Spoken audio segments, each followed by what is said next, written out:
Halo teman-teman channel Motor Plus, kembali lagi bersama Goje. Nah, kita kembali lagi bahas putar helm, tapi tentu saja kali ini helmnya nggak biasa nih teman-teman. Di samping gue udah ada NJS S-Cross. Nah, NJS S-Cross ini emang helm baru, dia baru diluncurin tuh di area IMOS ya, kalau nggak salah namanya. Itu di akhir September atau akhir Oktober lalu, gue juga agak lupa lebih tepatnya. Nah, mau tahu videonya seperti apa? Tonton video ini sampai selesai.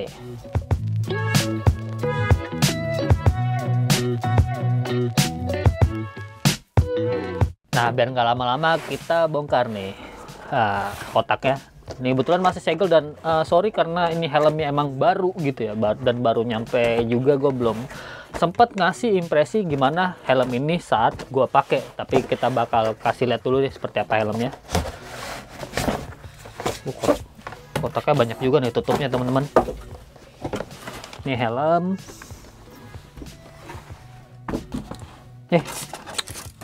Udah nih gini doang, nggak ada apa-apa lagi. Kalau biasanya kan suka ada ngasih buku manual, ada ngasih stiker. Ini stiker adalah sarang helm, jadi distributor atau sebetulnya kayak tokonya dari kalau kalian beli NJS itu adalah sarang helm. Tokonya itu di daerah Cikupa, Tangerang. Emang agak jauh sih dari Jakarta, jadi dia ini ngasih pengiriman. Stiker gue taruh sini aja. Dilihat dari sarungnya terlihat biasa gitu. Sementara buat teman-teman yang belum tahu, harganya itu harga S-Cross ini 900.000 saat launching. Kalau kita ngelihat kebiasaan nih ya, helm-helm NJS itu harganya bakal digoreng, tapi gua nggak yakin juga karena helm ini ya bukan helm yang semua umat kayak Halfest gitu ya. Nah, ini dia bentuk helmnya teman-teman. Sorry, tadi kayak ada barangnya di dalam. Oh, tuh kan. Oh, ini buku manualnya di dalam helm, sorry. Tapi gitu doang ya. Sama ada apa nih ya? Sorry, gue lihat dulu nih. Ini kayaknya sini kupingan buat visor kalau kalian tuh nggak mau pakai padnya kayaknya. Tapi ntar gue coba juga. Kita lihat dulu di sini. Oh, buku manualnya bahasa Indonesia ya, standar lah ya. Ntar kita lihat lagi aja. Sarungnya gue taruh bawah dulu. Ini gue biarin. Nah, ini dia helmnya nih teman-teman, NJS S-Cross. Jadi kembali lagi seperti gue bilang sebelumnya, helm ini di IMOS diluncurin dengan harga 900.000 yang polos. Kalau yang ada juga yang tipe motif tuh harga sekitar sejutaan, nggak terlalu jauh bedanya. Dan emang helm ini dia tuh konsepnya emang seperti helm cross, tapi dia full face, jadi kalian nggak butuh Google gitu ya untuk visornya. Jadi udah ada visornya, dan ini impresi pertama gue nih, bagus banget nih visornya ya. Dia nggak seret naik turunnya seperti helm-helm NJS yang seperti Kairos gitu. Dia enak nih buat naik turun. Dan nih kebetulan gue pesennya di sini size-nya adalah XL, karena gue rasa kalau misalnya gue pakai helm ini dengan rambut gue yang gondrong, dan misalnya kan helm ini enak dipakai mungkin di motor gue yang KTM itu enak nih, dan gue beli XL. Kenapa? Karena kalau misalnya dipakai jauh-jauh tuh kepala gue nggak terlalu ngepres, karena gue nggak suka helm yang ngepres sebetulnya. Tapi gue sebelumnya udah fitting L-nya enak gitu ya, pas. Cuma menurut gue terlalu ngepres, makanya gue pilihlah helm yang XL waktu di IMOS kemarin. Ini gue pengen copot dulu sih ininya nih. Buat visornya ini masih benar-benar baru, dan kita naikin lagi. Di sini ada ventilasinya, di sini bisa dinaik turunin, nanti kalian bisa lihat detailnya, bisa dinaik turunin. Terus di bagian busanya nih, kalau gua pegang sih impresi awalnya ya ini mencerminkan helm yang harganya hampir sejutaan lah. Busanya kalau dipegang tuh enak. Terus juga kalau buat kalian yang kacamata, dia juga udah ada nih slot buat tempat kacamatanya, dan juga tentu saja di helm-helm yang baru ada slot intercom. Seperti biasa nih, udah gue copot nih. Tapi gue bukan tipikal orang yang suka pakai intercom, jadi nggak terlalu ngaruh sebetulnya buat gue. Oh ya, dan tentu saja di helm ini ada double visornya. Nih salah satu nilai plus buat gue yang lebih suka sebetulnya fitur double visor tuh ada di helm, apalagi kalau kalian pakai buat touring jauh gitu kan. Karena emang S-Cross ini tentu saja dia menyasar pasar ke orang-orang touring gitu ya. dimana ya mungkin kalau dia pakai helm full face biasa ya kurang apa ya, mungkin kalau dia pakai motor kayak gue kayak Tiam, atau mungkin dia pakai motor-motor adventure nih, helm ini lebih cocok ketimbang pakai helm full face biasa. Dan ini double phasernya, gua copot lagi aja deh karena gue pengen tahu. Nah ini dia. Dan kalau kita di sini juga udah ada slot buat pin lock di phaser, tapi sampai gua beli helm ini pin locknya belum tersedia karena memang mungkin dia masih riset gitu ya untuk tipenya apa dan ukurannya sebagaimana. Dan sistem penguncinya double D-ring, lagi-lagi double D-ring seperti kebiasaan NJS, dimana Keros, Kronos dia semuanya pakai double D-ring. Nah biar nggak penasaran, gue sebenarnya penasaran juga, kalian pasti penasaran bagaimana sih fittingnya di kepala. Kita bakal coba, tapi karena nih helmnya full face, gue bakal copot dulu iketan rambut gue. Jadi kita naikin dulu semuanya, phasernya. Dan ini padnya, menurut gue kualitas dari topi atau padnya ini apa ya, biasa gitu. Dibilang tipis enggak, dibilang tebel juga enggak. Oh ya teman-teman, ada yang kelupaan, sorry. Ini bobot dari helm ini adalah 1500 gram. Jadi sebetulnya menurut gue ya dibilang berat enggak, karena gue punya beberapa kali helm modular rasanya lebih berat dari ini. Jadi kita coba pakai dulu. Nah ini dia nih helmnya, kita kencengin.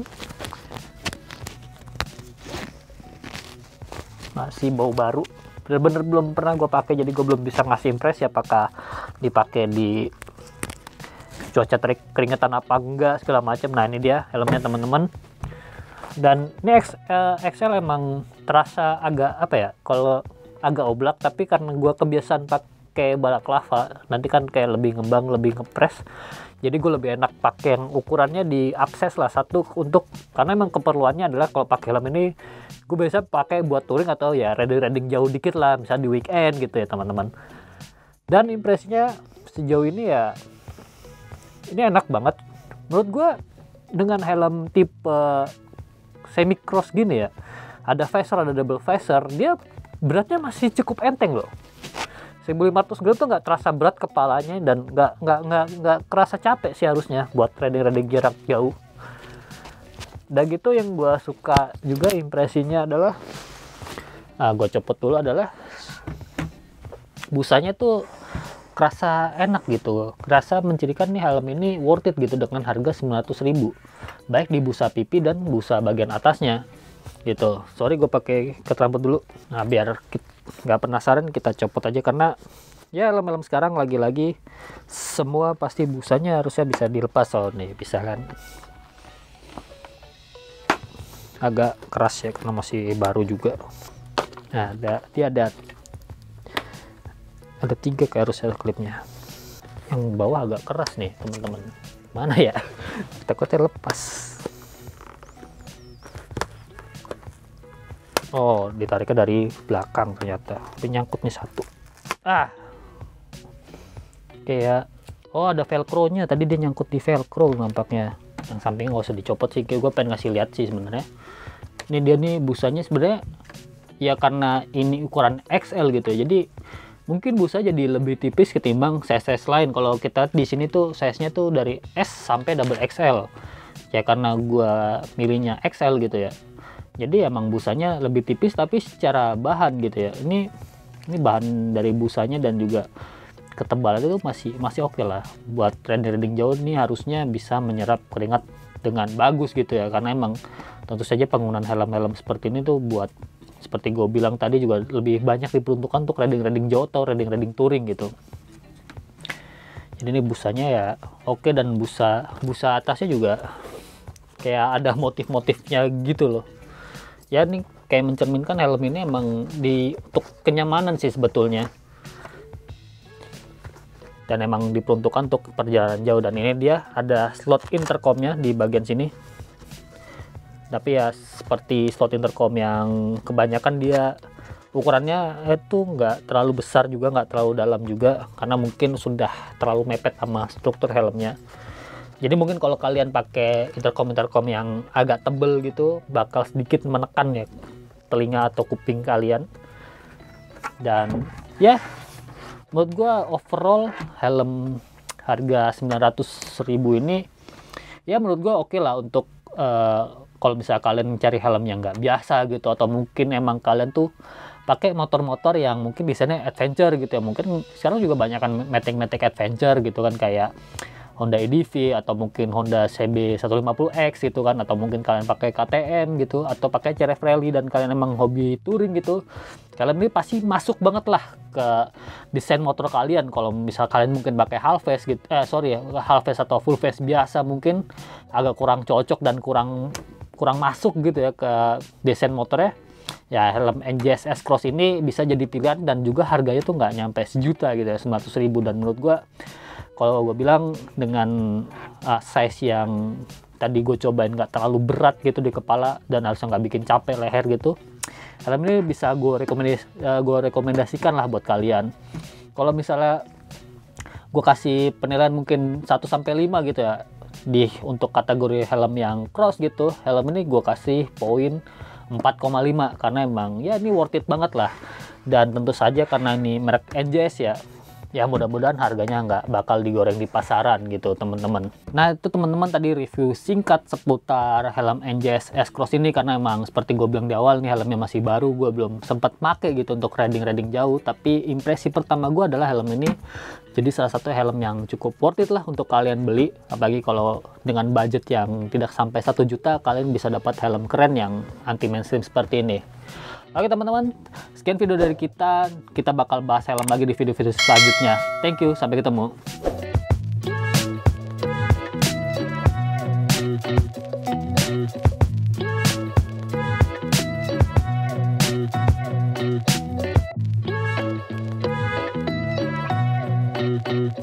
Thank you.